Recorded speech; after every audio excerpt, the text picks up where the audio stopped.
Feeling ko parehong ako kasi yung una, ako yung nakipag-break kasi wala naman akong choice kasi nagloko.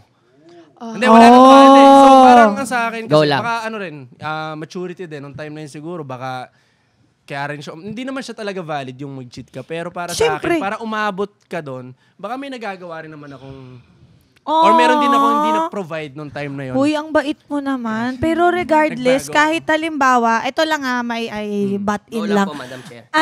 Kahit meron kang hindi nagagawa or hindi na po-provide, pero nandun siya sa relationship, nag-choice niya yun to stay Hindi pa rin reason, walang enough reason para mag-cheat. Kasi hindi mo naman pwedeng takpan yung isang pagkakamali ng isa pang pagkakamali. Ikaw yung mas mali doon sa case na yun. Hindi ikaw siya. Sino man siya. Kilala ko, Ay siya, story. parang na-portray ko na to. Ang PK. Ikaw din naman eh. So, wag ka naman nakakang baby boy naman. Kawawa naman si Coco. Hindi, nung time yun. So, talagang nandun na ako sa point na, parang kahit nga hindi ako makapag-break, parang wala naman ako babalikan. Parang ganon.